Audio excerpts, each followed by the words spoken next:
के माननीय विधायक महोदय श्री सुखकर्ण जी चौधरी जी, तमाम संघर्ष समिति के सदस्य, सम्मानित मंच, पिता तुल्य बुजुर्गों, मातृशक्ति और प्यारे युवा साथियों, झुंझुनू जिले में रहते हुए झुंझुनू को अपना सब कुछ मान सम्मान और अपनी मातृभूमि से अलग करने का कुछ दिनों पहले एक षड्यंत्र, एक नाटक रचा गया। खुद के राजनीतिक फायदे को लेकर ये उपचक्र शुरू हुआ और जब हम लोगों को पता चला कि हमें दूर किया जा रहा, संघर्ष शुरू किया, तो कभी तो कह रहा उदयपुर को जिला बनाऊंगा, कभी कह रहा गुड़ा को जिला बनाऊंगा, तो देखे गुड़ा में राज्य बनाऊंगा और गिरावली में राजधानी बनाऊंगा और खुद मुख्यमंत्री बनूंगा और बेटा गृह मंत्री बनाऊंगा। अब आए की बात कही बड़ा आदमी सुन ली, देखिए उम्र हो जाएगा, राज्यपाल बनाऊंगा, एक सरपंच भी राज्यपाल बनवा 200 का नहीं भागता भागता के लिए चलेगा। अरे सरपंच जी, राज्यपाल केंद्र सरकार को गृह मंत्रालय बनावे, वो बालों तो बांध रहे बनावे, मेरा अनुरोध है आप लोगों से, जब से ये संघर्ष यात्रा, जब से धन्यवाद यात्रा शुरू हुई है, मुझे नहीं पता उन लोगों को क्या दुख है, लेकिन कुछ लोगों के पेट में मरोड़े शुरू हो गए हैं। जिस तरीके से जन समर्थन मिल रहा है, गांव गांव में जो समर्थन मिल रहा है, उसको देखकर ये सफलता उनको पच नहीं रही, लेकिन खुशी की सफलता, जीत तो जीत होती है और इस जीत की सफलता वो अपनी हार के रूप में देख रहे हैं, इसलिए उनके पच नहीं रही है।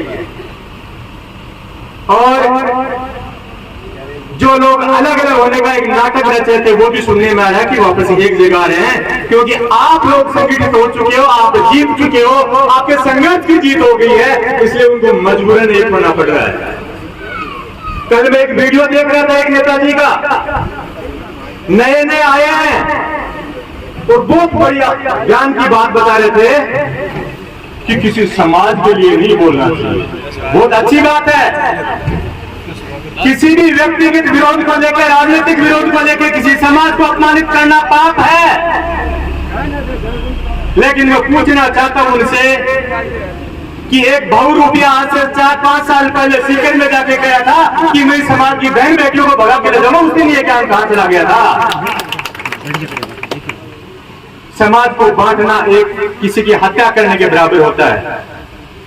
समाज को नहीं बांटना चाहिए। नेताजी ने बहुत अच्छा ज्ञान दिया, लेकिन मैं पूछना चाहता हूं कि जिस ऐसे समाज के बल पे उन्होंने सड़क से संसद तक उनको पहुंचाया, उसको भेड़ बकरी बताने वाले उन लोगों के काटने पे आ रहे थे, उस दिन उनका ज्ञान कहां चला गया था?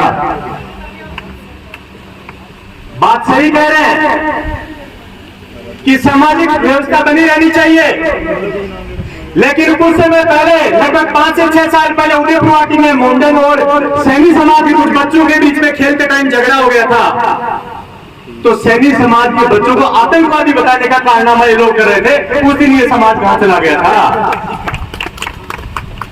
नेताजी ने ज्ञान और दिया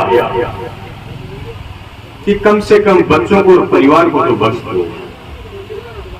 बिल्कुल मैं चाहता हूं कि राजनीति में परिवार और बच्चों को बीच में नहीं लाना चाहिए, लेकिन जो नेताजी ये ज्ञान दे रहे हैं, उसी के समाज का एक बहुरूपिया माननीय चौधरी साहब की स्वर्गीय धर्मपत्नी के लिए क्या क्या नहीं बोला? आप बताइए क्या क्या नहीं बोला उसने?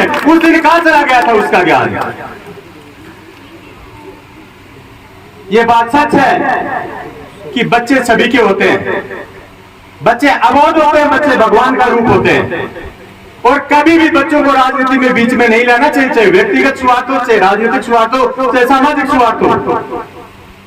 मैं नेताजी की बहुत बहुत बधाई देता हूं उनको कि उन्होंने इतनी ज्ञान की बात जनता को बताई, लेकिन मैं पूछना चाहता हूं, आज से 5 साल पहले एक बहुरूपिया इसी उदयपुर की सड़कों पे, चौराहे पे नंगा नाच कर रहा था, तालियां बजा रहा था और कह रहा था कि ये राखे बातें उनकी कसी कर दो। क्या उस समाज के बच्चे नहीं थे क्या? राजपूत समाज के पैदा होने वाले बच्चों का मान सम्मान होना चाहिए, तो किसान के घर में पैदा होने वालों ने क्या गुनाह कर दिया? उनका मान सम्मान क्यों नहीं होना चाहिए? अरे हमने भी एक अबला के कोख से जन्म लिया है, तेरे वालों ने कोई शेरनी के जन्म नहीं लिया, उन्होंने भी अबला के जन्म लिया है। सम्मान जब उनका होता है तो हमारा भी होना चाहिए। छोटे छोटे बच्चों के लिए बहुत ज्ञान दिया उन्होंने। अच्छी बात है, देना भी चाहिए, बच्चों पे राजनीति नहीं होनी चाहिए। लेकिन आज तू जिसका प्रवक्ता बन के ज्ञान दे रहा है, उसी का एक नाबालिग बेटा 1 साल पहले कह रहा था कि हमारी तो लड़ाई जाटों से, उस दिन बच्चों को समझाने वाला कहां चला गया था? उस दिन तो बहुत बढ़ के बाद देखो मेरे बापू ने क्या बोल दिया, मेरे बच्चे ने वैसा का वैसा बोला, जैसा का जैसा सिखाया। अरे सिखाएगा बच्चा तो बोलेगा, लेकिन बच्चे तो हमारे भी हैं। अब चीज ये तो समझ नहीं आ रही कि ये भाई पे के प्रति बढ़ता प्यार है उसका, या अभी अभी ताजा जो राजनीतिक निर्णय किया उसकी जल्दबाजी का पछतावा है। लेकिन एक बात जरूर समझ में आई आप लोगों के संगठित होने से, कि जब बाढ़ आती है तो लड़ाई कितनी हो, लेकिन नेवला और सांप दोनों एक पेड़ पे चढ़ जाते हैं। वही नाटक चल रहा है। एक किसान समुदाय के लोगों, पूछना चाहता हूं आपसे, जब सांपनाथ और नागनाथ दोनों एक हो सकते हैं तो आप ये कहां था कह रहे हैं, आपकी कहां दिक्कत आ रही है? बात चाहे समाज की हो, उन्होंने कुछ गलत नहीं किया, क्योंकि उनके सोच संस्कार शिक्षा संस्कृति ऐसी है कि वो अपने समाज तक सीमित रहते हैं।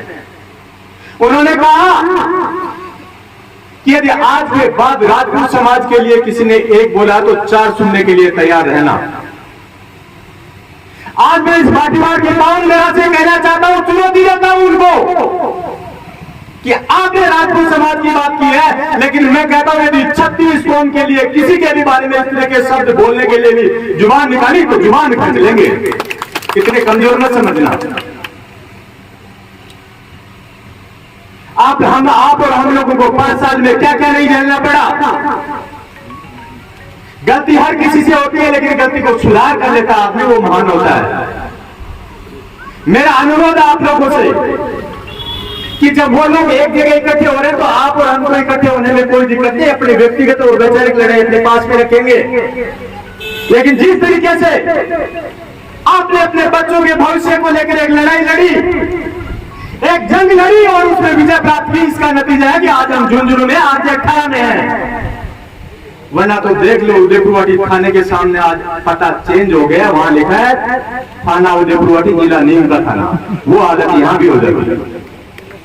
लेकिन आपका संघर्ष और संगठन की जीत है कि आज हम यहाँ हैं। मैं कहना चाहता हूं, मेरे पिता तुझे बुजुर्गों, युवा साथियों, माता बहनों, खुद के स्वार्थ को छोड़कर सिर्फ और सिर्फ एक टागोर करने की जरूरत है। 3 महीने बाद आपके पास वक्त आना है और उसमें इन लोगों को, इन बहु रुपयों को ऐसा जवाब देना है कि जिंदगी में ये जात पात हाथ पैर टोना लड़ाई झगड़े कब्जे सब के सब छोड़ के और इनको छुपने के लिए जगह नहीं मिले, ऐसी हालत बना देनी है।